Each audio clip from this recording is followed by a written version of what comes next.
Rubbing my eyes vigorously failed to alter the scene unfolding before me. The moment my gaze fixed upon it, I found myself doing not just a double take, but a triple take.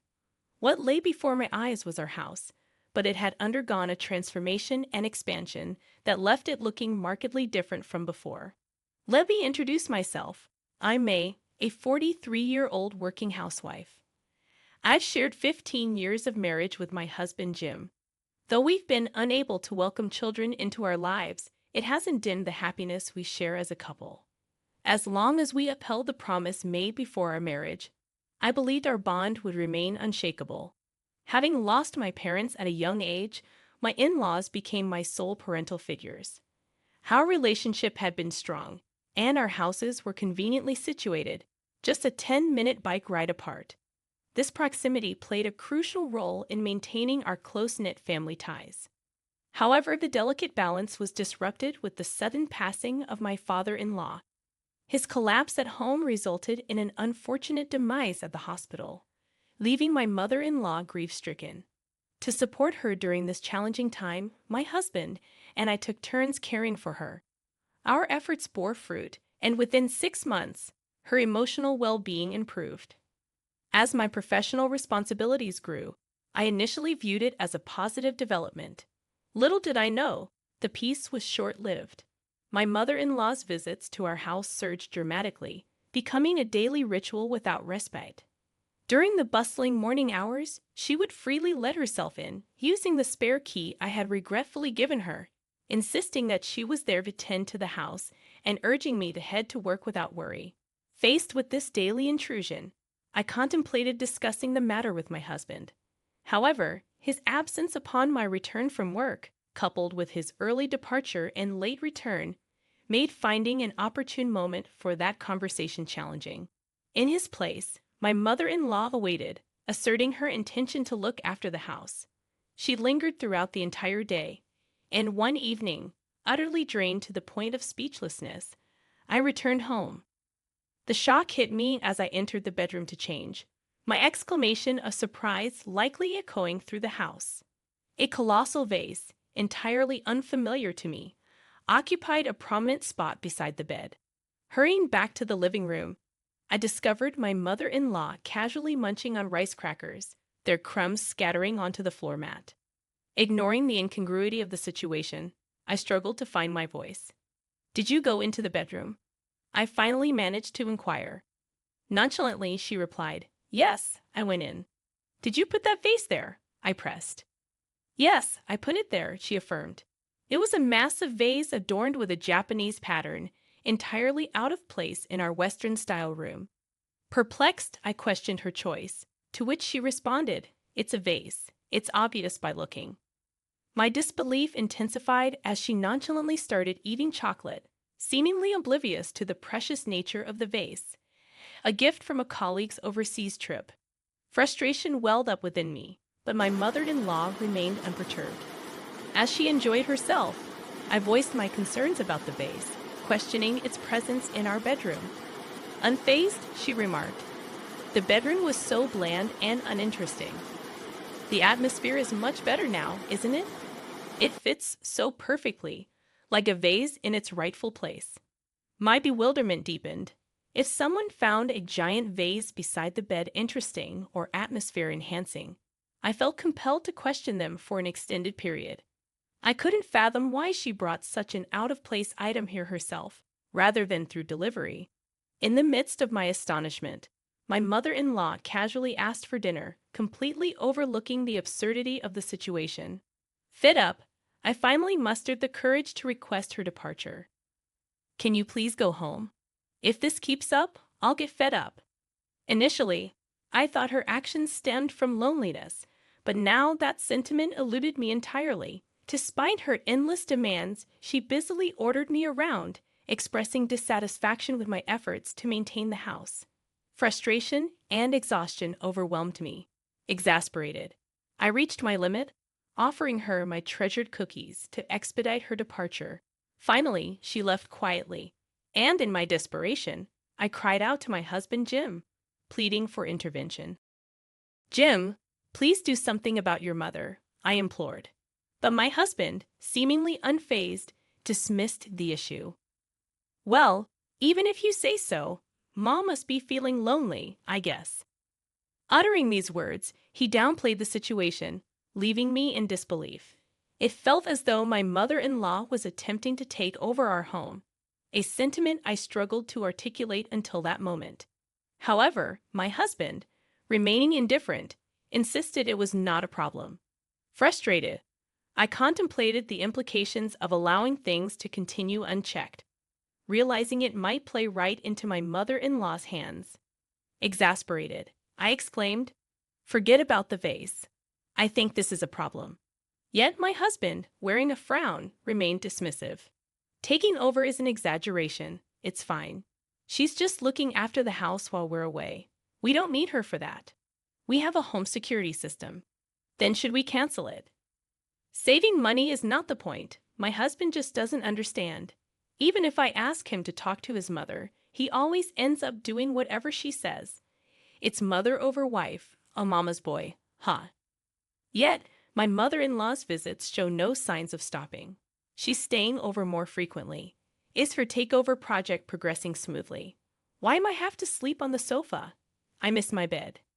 After my father-in-law passed away, we felt sorry for her, and perhaps we've been too kind. Is this what they call taking advantage of the situation? As I pondered what to do, my boss at work summoned me, concerned that I might have made a mistake. Worried, I went to see what it was about. "Think you could go on a business trip abroad?" he said. A business trip overseas.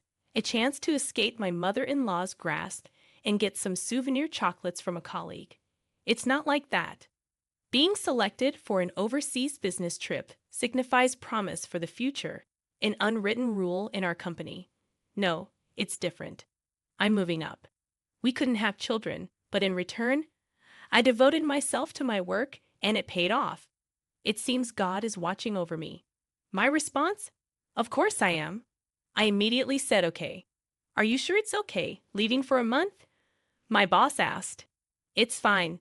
Mom's here after all," I replied. As I looked at my husband, anxious about him taking care of the house in my absence, he confidently smiled and reassured me. But it's his mother that I'm worried about. When I return from the trip, there might be more pots. "My dear, leave the house to me. I won't let anything bad happen. I'll take care of it until you return," my mother-in-law declared with confidence. It's because of her that I'm worried. In the end, the business trip went too smoothly and got extended. Before I knew it, 3 months had passed, and now I'm back home. Oh, how I've missed this place. Yes, it's nostalgic. Nostalgic? But why is our house under renovation? I closed my eyes for a moment, hoping it's a dream, but when I opened them, it was still the same. What I saw was my home transformed by additions and alterations. I dashed into the house. "Oh, welcome back. You're late," my mother-in-law greeted me nonchalantly. "Mother-in-law, what on earth is going on here?" Well, we're remodeling. We needed to make it a two-family home to live comfortably." "A two-family home?" Then my husband appeared. "Oh, welcome back, May. You were gone for a long time. Dinner will be simple tonight." It's not just about having a simple dinner. Why am I just back from a business trip expected to cook dinner? But that's not the main issue. "What have you done without telling me?" "What do you mean? We remodeled for cohabitation. It's better to have a two-family home, right? Why did you do it without asking me?" As I confronted him, my husband looked at me as if it were a trivial matter. "This house is in my name, isn't it? I can do what I want with it." But still. "Oh, come on, stop making a fuss." As I was about to say more, my husband scratched his head in annoyance and looked at me with a changed tone. "It's fine, isn't it? It's more convenient to have Mom around. It'll make things easier for you two, so you can focus on your work. And yet, you expect me to cook dinner? Housework is a wife's duty, right? You've been slacking off for 3 months. You can at least do that." I felt a wave of exhaustion hit me at my husband's words. Slacking off? Did he just say that? How busy I was overseas, working from morning till night. I didn't even have time to buy a single chocolate bar despite being abroad. And the torment didn't end there. Oh yes, I've turned your room into mine. What? So, where is my room? Did you add it in the extension?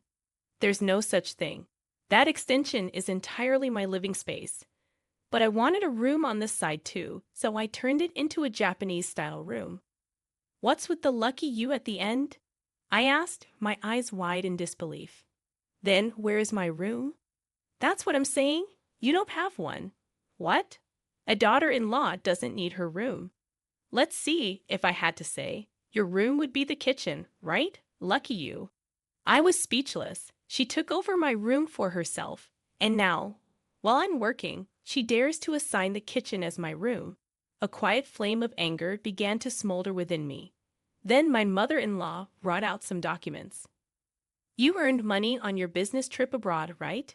Here, take care of this. What is this? What does she mean by take care of this? I looked at the documents and nearly fainted. $160,000. The total cost of the recent renovations was written there. I was shocked at the astronomical amount and confronted my husband. Hey, how do you plan to pay for this huge amount? We haven't even finished paying off the house loan. How are you going to manage with your salary? We already had a loan for buying this house. And on top of that, I couldn't imagine we could get a loan for another $160,000. Could it be my father-in-law's inheritance? No, that doesn't make sense. There wasn't that much money. As I pondered in confusion, my husband looked at me with an equally puzzled expression. What are you talking about? It's obvious that you're going to pay. May, that's right. May, we're relying on your earnings. You'll have to work hard and earn a lot for our sake, they said, as if it was the most natural thing in the world. In other words, they intended to make me pay the arbitrary renovation cost of $160,000. At that moment, something inside me cooled and then froze over. I was done. These two were no longer needed in my life. Asterisk clang, clang, clang, asterisk. It felt like I heard the gong signaling the end of a match. So shall we proceed to a no-holds-barred brawl outside the ring? My actions after that were swift. I took the luggage I had brought back from the business trip and left, ignoring their attempts to stop me. I booked a room in a business hotel and started taking action.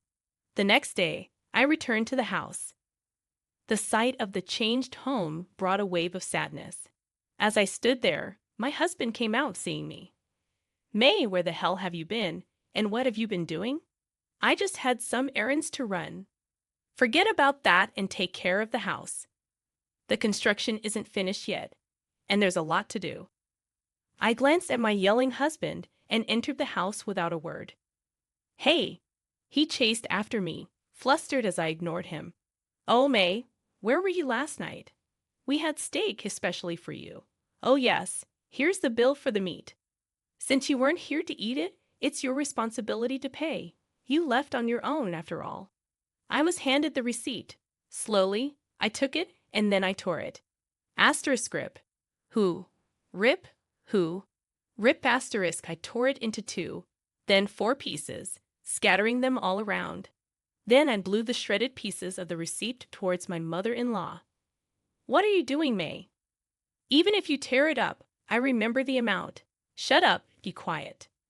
My response to my hysterical mother-in-law was undoubtedly cold. Overwhelmed by my demeanor, she quieted down, making a strange noise in her throat. Hey, May. Sensing something unusual in my aura, my husband cautiously spoke to me. Ignoring him, my mother-in-law yelled at me. What's with that attitude? Modern daughters-in-law are just fine. I'll forgive the steak bill, but make sure you pay the $160,000 for the renovation. Why should I? Why? Because you're the daughter-in-law, existing to serve your mother-in-law and husband. At those words, I snorted derisively. I won't pay. We are strangers now. My husband was shocked by my words. In front of him, I slammed a piece of paper on the table. This is a copy of the divorce papers. I've already submitted the original. Surprised, my husband picked up the paper. It was exactly as I had said. Do you remember what we promised before we got married? Ah, let me think. What was it? The promise my husband and I made before marriage was that if either of us betrayed the other, we had prepared divorce papers with the understanding that if either of us betrayed the other, we would immediately divorce. It was like a talisman, something we thought we would never actually submit. But now, I'm glad I had them prepared. I had kept the divorce papers in a safe deposit box and submitted them yesterday. Since we are now strangers, there's no need for me to pay any money. I just came to pick up my things. Today, I'm already found a new place, so I'll leave once I've packed my belongings. What? Wait, May, this is a joke, right? The biggest joke was thinking you were my husband. Why should I live with people who mock me? But we're married. Not anymore. Marriage is about discussing and deciding important things together. Someone who makes major decisions alone like you isn't a husband. Why don't you live happily with your beloved mom? But.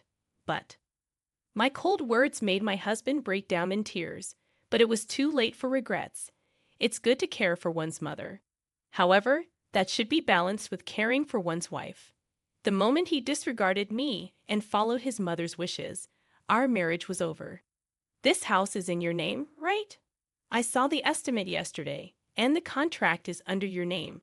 Good luck paying back the $160,000. I waved my hand cheerily as he collapsed to the floor in shock. As I started gathering my things, my mother-in-law grabbed my arm. Hold on, May. You can't just do as you please. I don't need your permission. It doesn't matter what a stranger thinks of me. What? As she was at a loss for words, I remembered something and handed her an item. Here, as a housewarming gift for the renovation.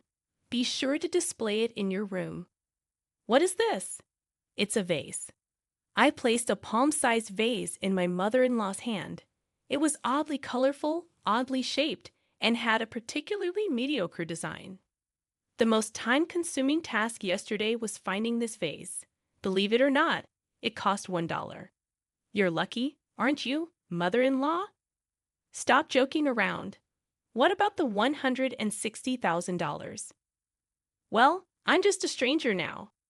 As my mother-in-law cried out with tearful eyes, I, laughing to tears myself, quickly packed my belongings and left the house. What happened after that? Well, the two of them, who had completely relied on my income, seemed to be living quite poorly. They couldn't possibly make payments on the original loan plus an additional $160,000. My mother-in-law sold her own house, but it didn't amount to much and was far from enough to cover the costs. As for my husband, he was already dealing with reduced pay due to poor business performance. The shock of our divorce might have contributed to him making repeated mistakes at work. He was demoted, resulting in a significant salary decrease. I remember receiving messages from him filled with pleas for help. I can't pay the loan, and they're going to seize the house. My mother's behavior has been strange lately. She accuses me of being a thief, wanders around the neighborhood. It seems they might have to let go of the house. With that shock, my mother-in-law was probably seeing his messages. I replied briskly, "Work hard for your mom, who's more important to you than your wife." And then I set my phone to block his calls. As for me, work was going well. My skills were recognized, and it seems I might soon be offered an overseas position, not just a business trip. Freed from the ill-fated ties, a bright future surely awaits me. Looking up at the contrails in the sky, I took a deep breath.